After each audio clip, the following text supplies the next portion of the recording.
Hey guys, welcome back to Sports with Mono and Mono. It's 7/23/22, the day after Steve and I's eldest sibling Kenneth's birthday. So I hope KGM Jr. had a wonderful day. That is correct. Our eldest brother turned a young 69 years old yesterday, Yep. named after the patriarch of the Monahan family, Kenneth George Monahan Sr., Kenneth Hmm. Monahan George Monahan Jr.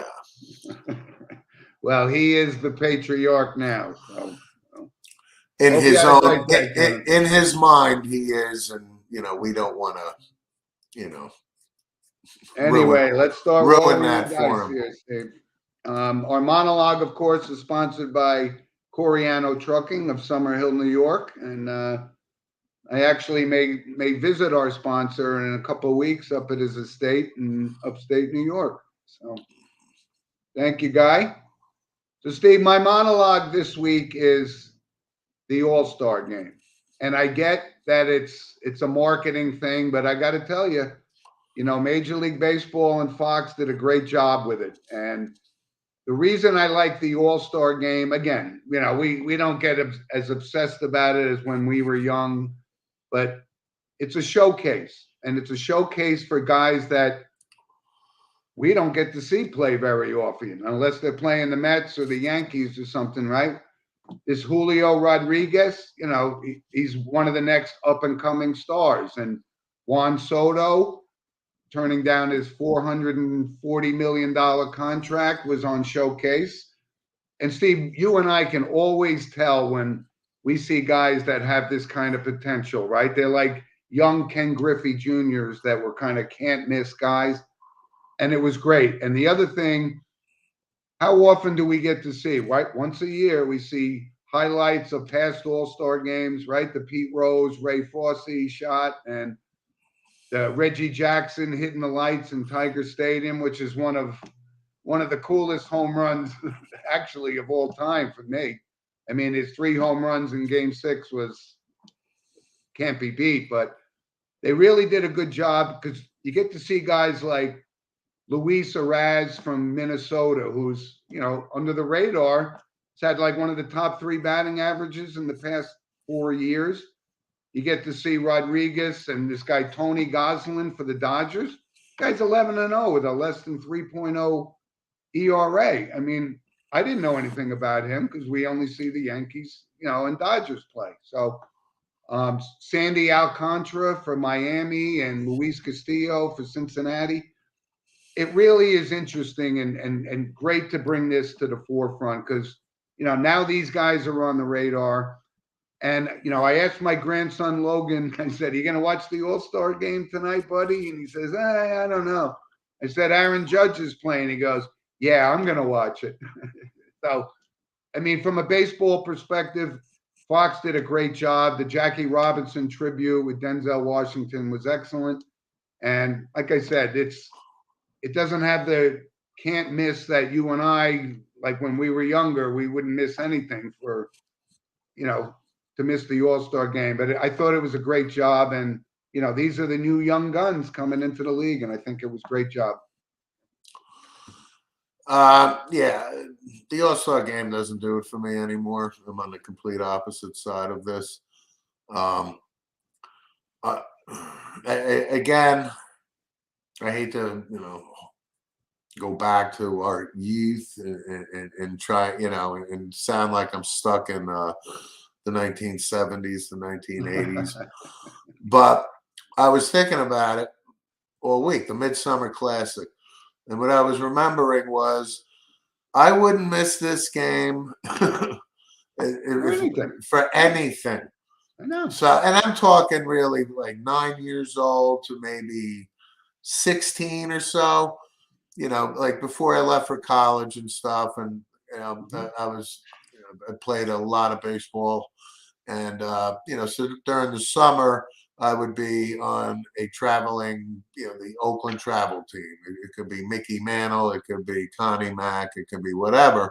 And the only thing that may have made me miss the first pitch would be I'm at a game in Upper Saddle River or something, and the game goes till 8:10, and I won't get back till 8:45, something like that. But I can't tell you the teams wearing their home uniforms. I knew you were going to bring that up. The Grays, right? So, like the Oakland A's. So if like Joe Rudy or Reggie Jackson or whoever it may be, Catfish Hunter before he joined the Yankees, I'll be in my mind. I'm like, I wonder what jersey they're going to wear. Are they going to wear the combination? Are they going to wear the bright yellow? They're going to wear the dark green top. Ooh, they're wearing the all white, like things like that. I get it. Right. So to me, it's a marketing event, Steve. I fully. I'm just telling the audience my take. Like, we've been crushing Major League Baseball because it's turning into Major League Softball. With a runner on second and the 10th. I'm not going to go through the litany of rule changes, but I also get it. It was a good marketing thing. It was at Dodger Stadium. Yep. But the names that you brought up, I was waiting to hear for a John Smith, a Mike White, a Bob Jones. Nah. You reeled off Latin player after Latin player after Latin player until you got to Tony Gosselin. And I'm not, I'm just saying that's just those who the stars, the up and comings are, and of course the Aaron Judges of the world. So, yep. Yeah, I mean, it was good for baseball ratings, bonanza. Fox did a good job, all that. But again, I'm old school, and I'm just a traditionalist, and Major League Baseball. You gotta love seeing that Reggie Jackson home run in 1960. I was just going to finish on that. I mean, that is probably one of the most iconic home runs ever. Yes. Right? Yes. Like to hit the light tower in Detroit in Tiger Stadium was a monumental blast. Monumental. Right? We're obviously way too young for the Mickey Mantle almost hitting it out of Yankee Stadium shot that hit the light up there. So yeah, I mean the Ray Fosse thing, and on and on, and and we're American League guys, and in our youth, I think the American League lost like 12 straight, like 13 straight, like every summer, be like, right. But the National League was loaded back then. You had Tom Seaver and Schmidt and forget about it, right? The Rose and all that. They were just, they just had a couple more bigger stars than we did. Anyway, I just wanted to bring up at the All-Star game. I thought Fox did a good job. I thought the David Ortiz on-field interview was silly beyond belief, but anything David Ortiz for me is silly. I know. Anyway, so that was awesome. And let's move on, Steve, and let's talk about, I know I caught some feedback from one of our loyal listeners, Abe, that is, we talk too much golf, too much hockey. He's a baseball, he's a football guy, he's a Packer fan. But the British Open last week, and, for full disclosure, I picked Rory McIlroy. I thought it was his time, and I thought it was going to happen, and it looked really promising. But you can't, they tore this course apart. Because it was literally San Diego-like weather, which is uncommon for the British Open. But this kid, Cam Smith, birdied 6 on the back 9, and he earned it. Rory didn't lose it; he earned it. So it was as great as it was, and then just right after that, there's talk about the Open champion going to the Live Tour, which is something we've talked about, too much, but it really was. You got to give this kid Cam Smith credit. He took it. He took the claret jug away from Rory McIlroy. And Cameron Young, Westchester native, held his own, showed up on Sunday and didn't disappoint, and it was great. I thought it was great. Well, St. Andrews, obviously one of the most iconic, most beautiful courses, oldest course, if you will, up there.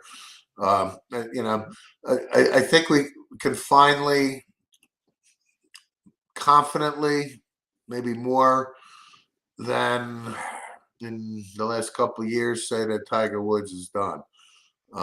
We He's talked done, about it. right? They have to bring him up.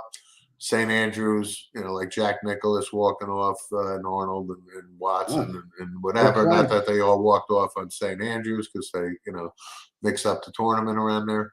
Salty discharge moment. Yeah, but Tiger Woods is not breaking Jack Nicklaus's major record, so No, he's not. it's not going to happen. And but to your point, Cam Smith won the tournament. Scotty Scheffler had a good showing. The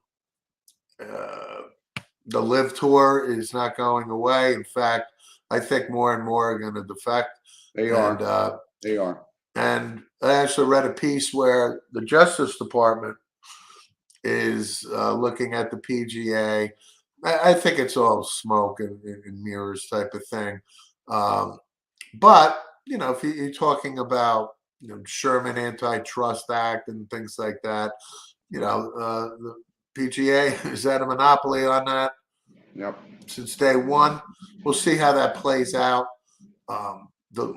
When you mention Live, and then I have to visualize in my head Greg Norman. No bueno. And it just makes you disappointed. Makes my skin crawl.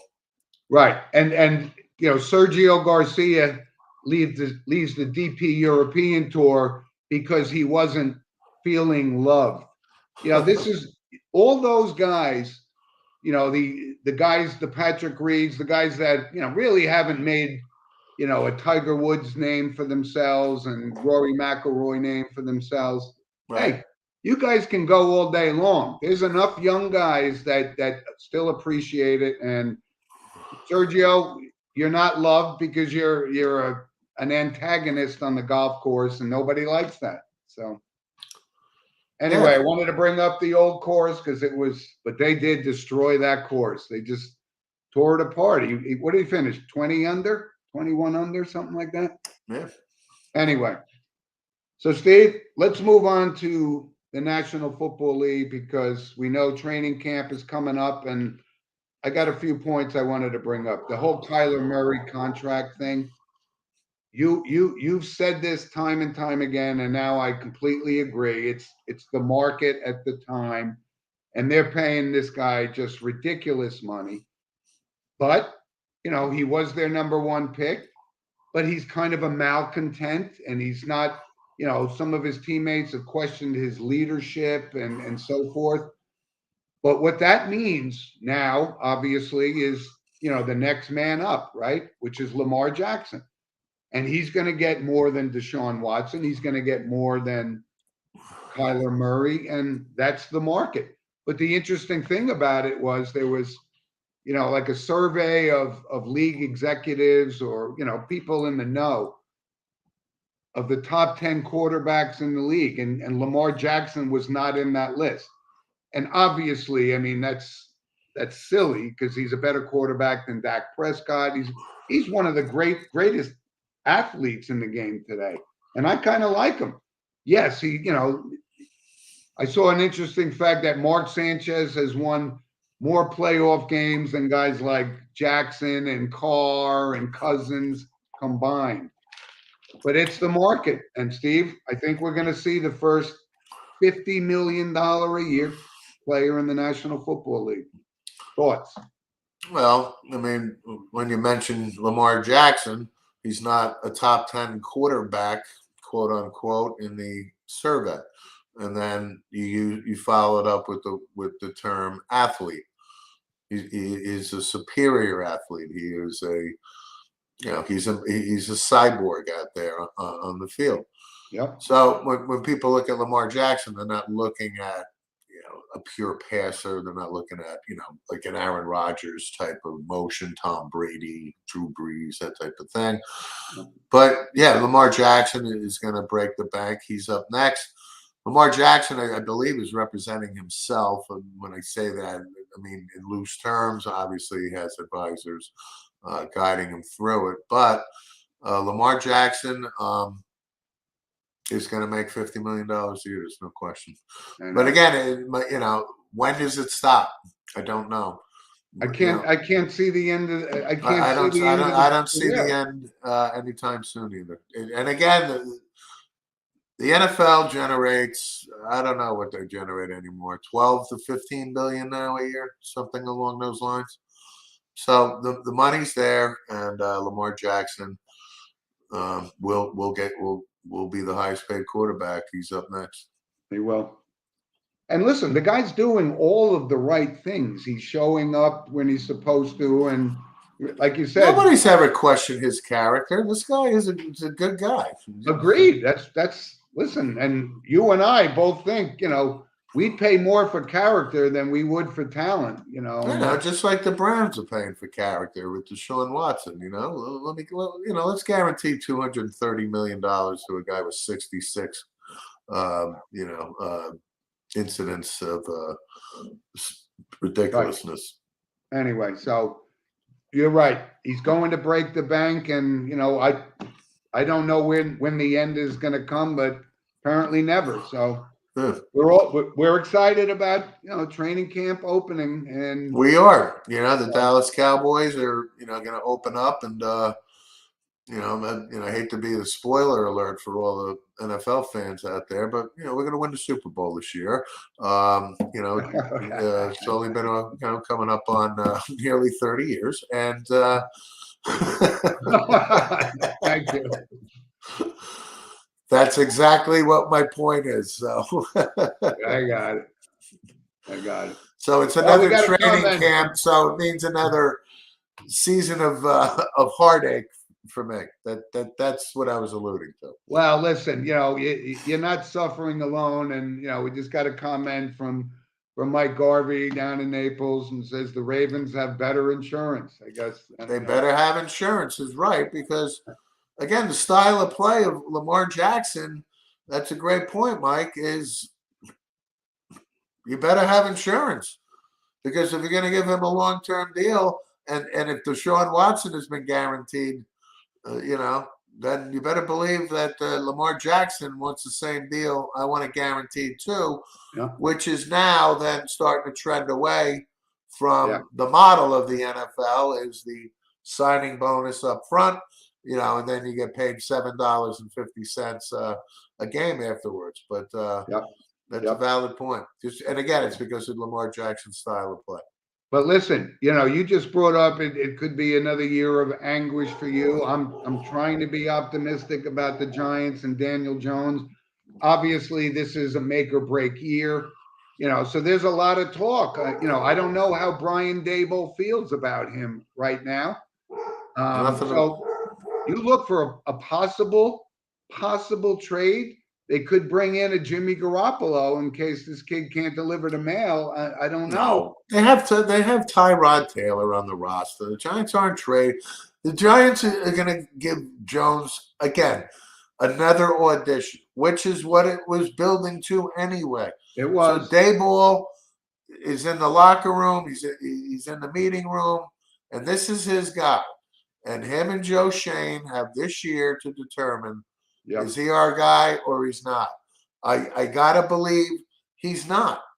I know you're feeling. Well, I'm not expecting Daniel Jones to throw 42 touchdown passes with 6 interceptions, and all of a sudden he leapfrogs into this top 10 quarterback. It's not happening. Especially with how many first-round quarterbacks coming out next year. But you also have to say, listen, let's be at least a little optimistic. We saw what Brian Daboll was able to do with Josh Allen. And listen, who has Daniel Jones had as a coach for the past 3 years? I understand all that. Special teams coach. That was his guy. I'm just saying, I'm still not throwing him to the curb. I hope he has a great year. We're not going to win the Super Bowl this year, of course. Neither are the Dallas Cowboys, but this is, and we're going to talk a little bit more about in depth. That's it, Garvey. That's all you got. The Cowboys are dogs. I've heard a lot worse. I can tell you that. Anyway, so we'll talk more about it on our NFL show preview. Well, real quick, back to Daniel Jones. Who's his coach and all this, and who's and and Gettleman was the GM. Okay, so when he takes the field and he has 40 plus turnovers, I get that. I get that. I don't care who the coach is. If you I can't get hold that. on to the ball, I don't care who the coach is. I get it. I get it. I can't defend fumbling the ball 40 times. I just can't. But And it wasn't 40 I times a think from year. a It's over his technical first 4 years perspective, type of thing. I think from a And he's a technical, good kid. Listen, listen. I don't want to sound like I'm anti Daniel Jones. I understand you're I'm not. not. I know. I just don't feel that the New York Giants, especially John Mara, who whose wallet is glued shut for the most part, they're not going to get. This is the New York Giants. So if we just talked about Lamar Jackson, and I'm not saying Daniel Jones would even be in the top 10 in pay, but it would be a significant, like 30 plus million, I would think. Well, listen, I'm not getting would ahead be of it the by marketplace saying for him. right. And I just think he's very athletic. He's smart. He has talent. And yes, if he keeps turning the ball over, then experiment fail. Right. And is he going to make $30 million? I don't know. I'm not willing to kick him to the curb just If he's yet. not going to make it with the Giants, he's not making it with anybody else. That's absolutely accurate, as dead on as you can get. Right. So, and I think we should switch gears to Zach Wilson, and I got to see a picture of his mother's friend. I mean, this is starting to drive me crazy. I'm kidding. And you know what? Let's save that for the preview But show. no, listen, Zach Wilson handled this pretty good. So he took a couple of the Jets, and they were out in Montana or something doing, working out, whatever. So, I don't know, 3-4 days went by after this nonsense on the internet and stuff. And a lot of people were having fun with it. There's no question about it. But Zach Wilson was like, hey, I was out in Montana, poor cell service. Did I miss anything over the last 3 days? So it's a little funny story, but my point about Zach Wilson, we talked about Daniel Jones. Zach Wilson has a ton of pressure on him this year. Yes, and we're not asking Zach Wilson to be a top 10 quarterback. But as Jet fans and Jet Nation, we need to see significant progress, meaning you cannot miss these wide open swing passes. You cannot miss the 5-yard wide open down and out. You cannot miss the 10-yard slant. His percentage has to go up. The Jets had a great draft. I'm not expecting the New York Jets. Maybe some other people are, but their schedule is so tough. The Jets would be lucky. Seven wins would be a win-win. I don't even think they're going to have 7, but they just need to play better. And in a year or two, that's when the payoff for this draft capital should start taking.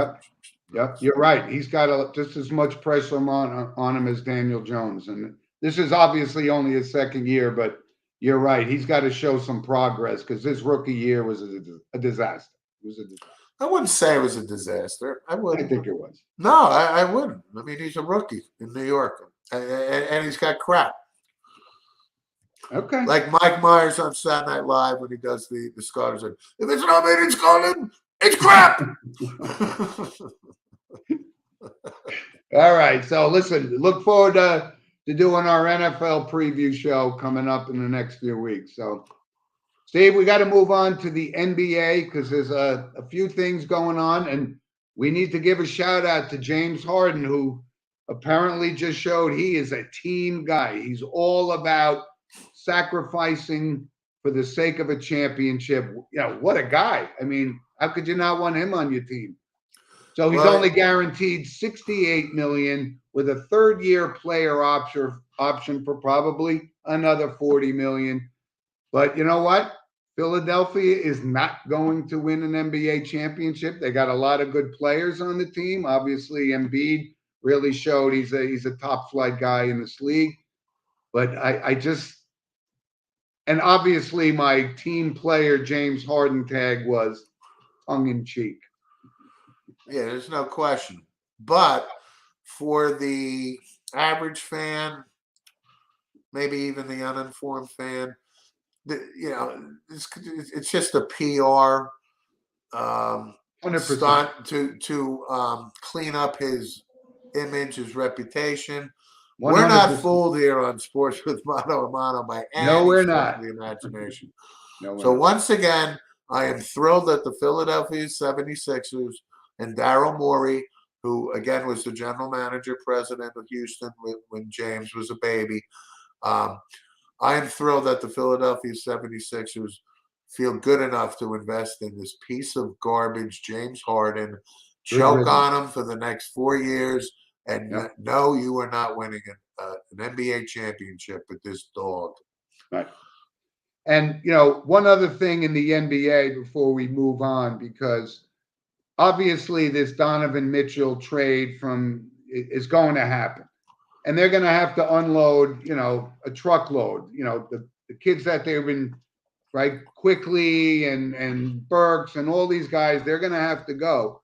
And then you're going to have Donovan Mitchell, who's a great player.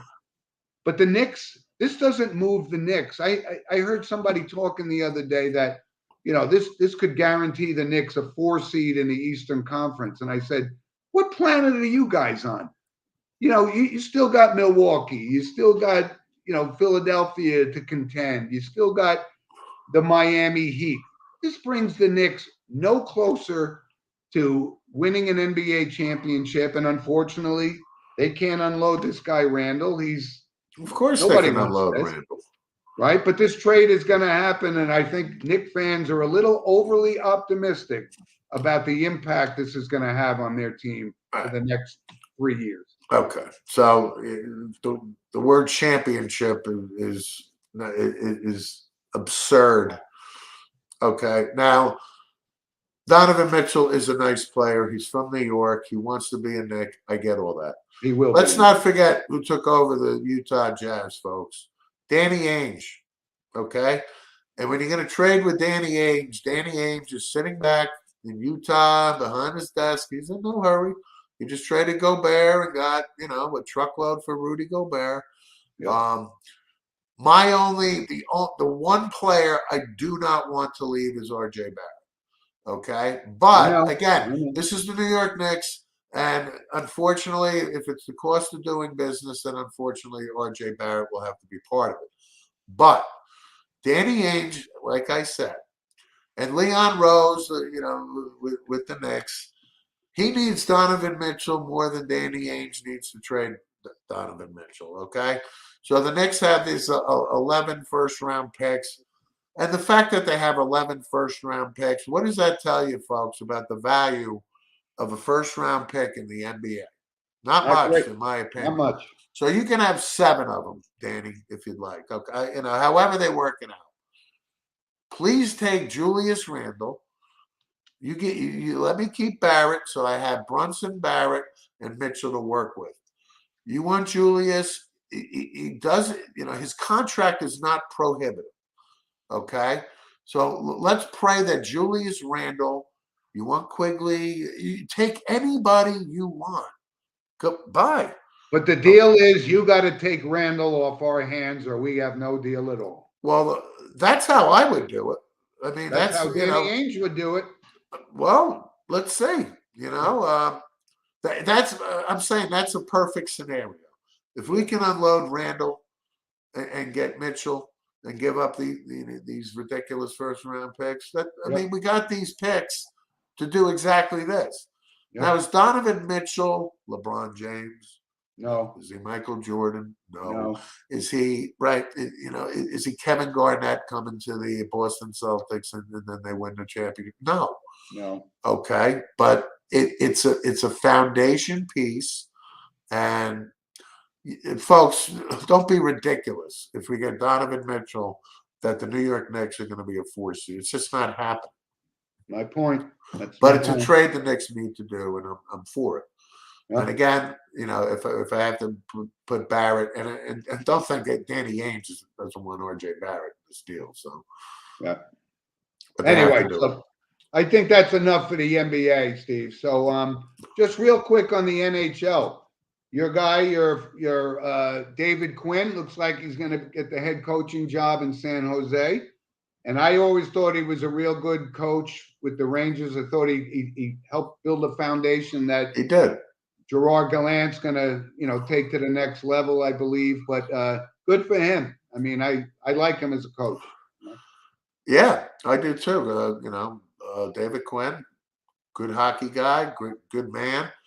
I mentioned I knew David just briefly at BU. He's same grade, same age as me. His career was cut short at BU. He was a bona fide All-American. Yep. He had a knee injury. He was a first-round draft pick of the Minnesota North Stars. He's from Minnesota, so good for him. But the big news happened yesterday with the Tkachuk trade from Calgary to Florida. What is Calgary doing? They're like blowing up their whole team. They're not blowing up. He doesn't want to play there, and Gaudreau didn't want to play there. And they just lost two of the best players in the league, though. Well, they got a good haul getting Huberdeau from Florida, and Huberdeau's stats are outstanding. I mean, he's Florida's all-time this, all-time that. So Calgary got a good haul back, and they got a good haul for Gaudreau. Okay. That's why, Calgary, when you're reading, as the season progressed last year, and you're like, wow, Calgary. Yep. Why? They had two pretty damn good players. But Matt Tkachuk is a hell of a hockey player. He's under contract for probably another 7 years. This makes sense for Florida. Florida won the President's Trophy with the best record, and this only helps them. So this is a big trade. The Rangers, we would have killed for Matt Tkachuk. We just don't have the cap room to pull something like that off. But back to Chris Drury, I think he's done a really good job with the Rangers, and I think we're loaded for bear to make another run. And one other thing with, the Philadelphia Flyers situation, Tortorella, right? They didn't look like they made any moves to improve a team that's really has just been a train wreck for the past 5 years, which is unusual because when we grew up in the 70s and 80s, the Flyers were to be reckoned with. Yeah, in the 90s and the early 2000s, right, the Flyers were always in contention. The biggest move was signing, and we talked about this, that NHL contracts aren't as lucrative in the other sports, but they signed Tony DeAngelo to 2 years, $10 million. And I go, whoa, is he a $5 million? If Johnny Gaudreau is a $7 million DeAngelo, DeAngelo, the guy's got, he's a head case. There's no question about it. He had a really good year in Carolina coming back. He didn't even know if he'd get a job. But back to the Flyers. Flyers have no money. I mean, that's the only reason Johnny Gaudreau wanted to be a Flyer. The Flyers wanted Johnny Gaudreau. They don't have any money. So they have to clean out the cap. And, unfortunately, fortunately, because I despise the Philadelphia Flyers. I understood. Right. But why don't they have any money? They don't have anybody. They got rid of Giroux. They got rid of everybody that they were paying. And they got to have some money. No, I mean, that's part of their cleanup. All right. They literally cap space have zero money. That's why, Tony DeAngelo, 2 years, $10 million doesn't seem like a lot, but for the Flyers to dig themselves out of this, they're not going to sign a big free agent for another year or two until they can afford to. So anyway, Steve, let's move on to our random points of interest, of course, sponsored by Lynch Toyota of Manchester, Connecticut, who's been with us since the get-go. And I'm going to bring up a point because I had this conversation with our brother Christopher, and it was about Claude Lemieux. And the fact, Chris said, is he in the Hall of Fame? I said, I don't think so. And then I looked up his stats, and I actually misread the statistics. I thought he only had like 185 goals. And, I said, that's not enough to get in the Hall of Fame. But I said, I re-looked it up. Chris brought to mind, this guy scored 350 goals. He's got 4 Stanley Cups. He's got a Conn Smythe trophy. 350 goals for a guy that spent half his hockey life in the penalty box. So I rethought it, and I said, absolutely, Claude Lemieux belongs in the Hockey Hall of Fame. What do you think, Steve? No, there's no question about it. And Right? I'm actually surprised that he's not in.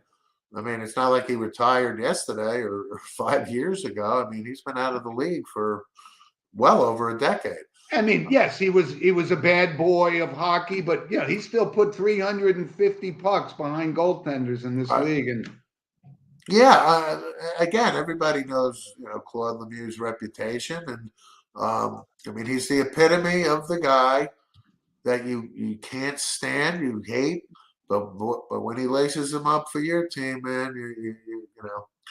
absolutely. I go back to Ulf Samuelsson with the Rangers coming from Pittsburgh. We couldn't have hated. He was in the Right. top three of guys. A guy we couldn't stand him. But when he Rangers wears signed, your jersey, you can't stand Rangers without signed Ulf Samuelsson. Come on, Ulfie. it. Right? You know? Yeah. But yeah, No, I'm that was surprised about Claude Lemieux. yeah. Excuse me. He'll get in. There's no question. Steve, another random point. I wanted your thoughts. We haven't had an opportunity to talk about, the whole reshaping of the college football landscape, right? With the guys leaving the Pac-12, going to the Big Ten, all that kind of thing. Where does Notre Dame fit into this? I mean, or are they going to, do you think, because I think the landscape is changing so much that it's formulating into a soon to be, the Big Ten or SEC, whoever ends up there.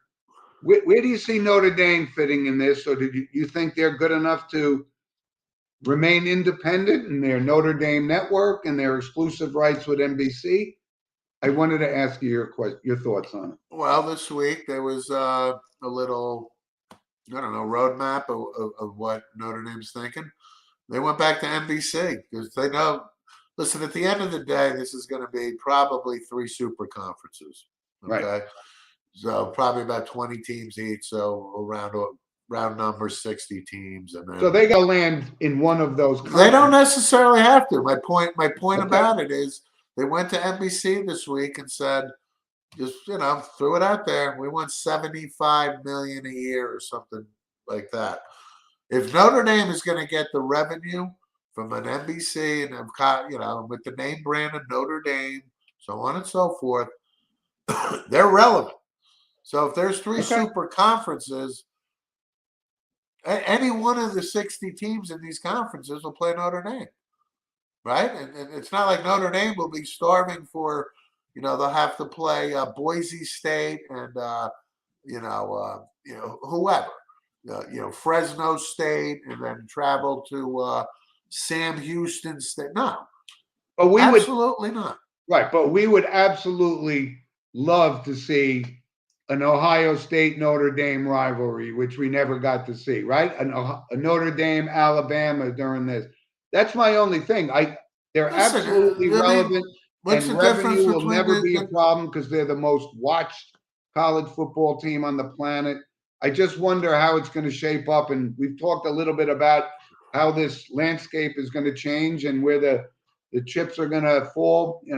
I just wondered about Notre Dame. It's not going to be any different than the 1,000 Michigan Notre Dame games, right? The 1,000 USC Notre Dame games we watch. It's not going to be any different than that. Yeah. In fact, it'll be better because what you mentioned.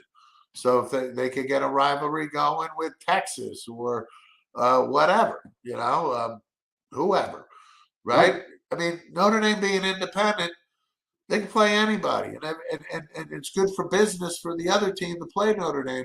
And we can even go back to the 80s when Notre Dame Miami was awesome under Jimmy Johnson and Erickson and so on and so forth, right? When Notre Dame went to the Orange Bowl and they kicked the living crap out of them. I think it was like 56-7.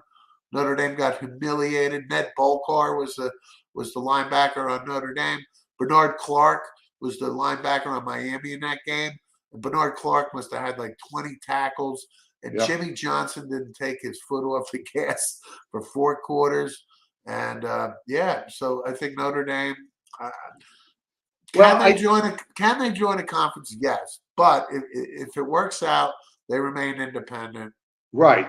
But here's and we'll wrap up with this because real quick, as much as we'd like to see a rivalry, when these guys are joining these conferences, they're going to have to play a conference schedule. So we're not going to get to see the Notre Dame versus Oklahoma, Texas, and Georgia. We're not going to see it because they're not in a conference. I No, think I mean that's the Notre only Dame will thing. still play Boston College. They'll still have the Navy game. They'll, Yep. Anyway, so another random point, I wanted to bring this up because you and I have spoken time and time again. We're more about character than talent. But I saw an interview with this kid, Bryce Young, who's the quarterback of Alabama. What a classy, articulate, decent kid. And I wish him nothing but the best. And he's playing for the best coach on the planet. And, when you see a guy like that, you root for a guy like that. And that's how I feel about it. And, when now we know that Georgia, they just came off the Kirby Smart national championship, Nick Saban disciple. Kirby Smart, Georgia was smart, Kirby Smart, because they locked him up forever.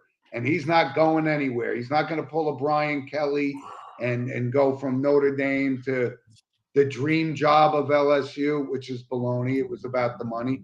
But Kirby Smart is about the University of Georgia. And then I think it was a smart move. They locked him up. Got to check out that Bryce Young interview because he's really a sharp kid. Well, Mr. Garvey, you're hearing maybe Bryce Young, a Cowboy. Can't say it. I would kill for Bryce Young. I just don't see that. We're invested in Dak. Period. What I can say, the New York Football Giants and Bryce Young. That's what I can say. And again, there's a lot of quarterbacks coming out in the first round.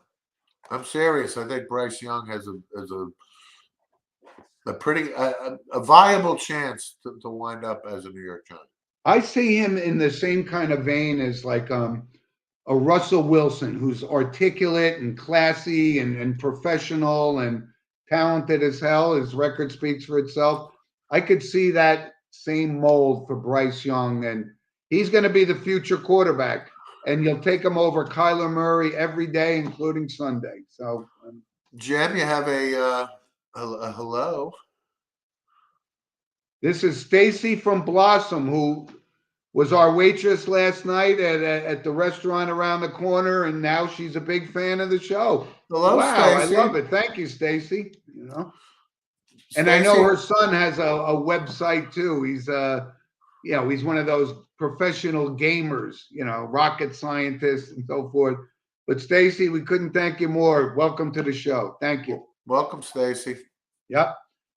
So, Steve, one other thing needed to bring up, and this is a kind of a random point, but Saratoga Racetrack is now open. And if our loyal listeners aren't familiar with it, or you don't have to be a horse racing guy, but take a ride up to Saratoga Springs, go to Saratoga Racetrack. It'll be a day you'll never forget. And I'm going up there at some point during the summer. And this is kind of you and I, we watch these races and we want to know who's going to be the Kentucky Derby guy or who's going to be something. But it all starts with Saratoga. And Jay, I'm coming up soon. Yes. Saratoga is absolutely, during the summer, one of the most picturesque places to be. It really is. But I wanted to bring that up. So, Steve, before we move on to our notables, I kind of teased you before the show about I had an opportunity to speak to somebody who was near and dear to your heart. We grew up with him. He was a established baseball player, but I spoke to Steve Caravello, who lives out in California, and we know his brother Robbie is a very big shot at Golf Channel, and you may have spoken to Robbie, but this is 45 years in the making, and I talked about it, and we brought up names that just it just rings a bell going, oh my God, we played football on his front yard, and we played football on our backyard. We played running bases, and God, it was like we never missed a beat. And he obviously sends his regards to you and our sister, Mary Ellen, because Sal, the patriarch of the Caravello clan. Couldn't have been happier to talk to somebody after so long. And Stevie, we're going to stay in touch. And I told him, if you ever come to the Northeast and I find out you didn't reach out and have beers with Steve and I, it'll be 45 more years before we talk. And now the beers we're having are going to be with Stacy at Blossom. It's a BYOB place, so we'll eat sushi and then we'll go to. But anyway, I knew you would say, "Oh my God, he was one of our all-time favorite neighborhood guys." Steve. No, absolutely. So Steve, I can't tell you, the memories of our childhood, and not only that, I played 1,000 basketball games with Steve. Steve was one of the most well-rounded three-sport guys out there. Yes, he was. And Steve was. I think he'd be okay with me saying maybe a little vertically challenged. Okay. But outside of that, just a super talented athlete, a team leader. His younger brother, Robbie, near and dear, and his parents and his sister, and on and on. So Steve, it's just, we'd love to see you soon. And like Jim said, I can't believe it's like 45 years. It's been 45 years. Yep. So Steve, one last thing on random points before we move on. Tim Kurkjian, and I know you feel exactly how I feel about him. He knows baseball inside and out. He's a very sublime, low-key guy, but he's getting his due. When we talk about Hall of Fame, we're very stringent. And as soon as I heard he was being inducted into the Hall of Fame for his career in baseball, I said, excellent. No One question. of the good guys in sports, and congratulations to him and wish him the best up in Cooperstown today. No question. When I heard Tim Kurkjian was elected to the Hall of Fame, no brainer.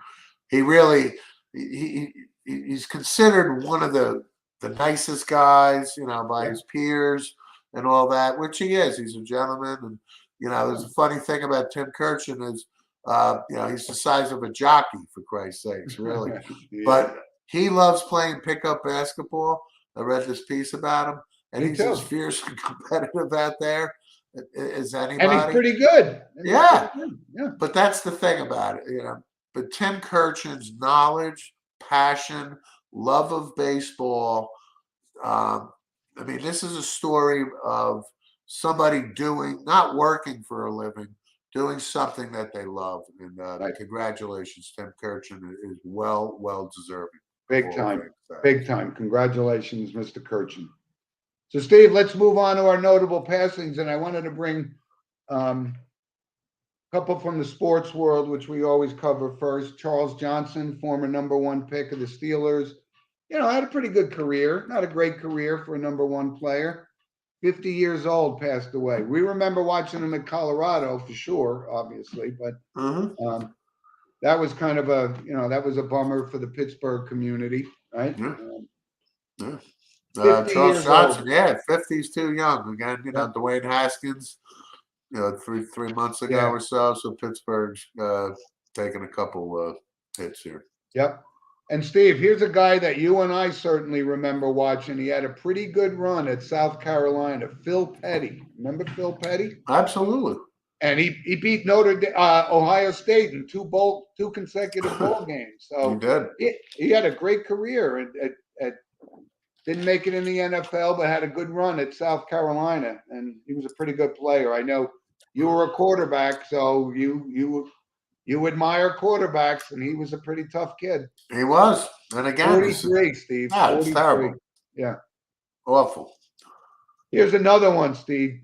Jim Lynch.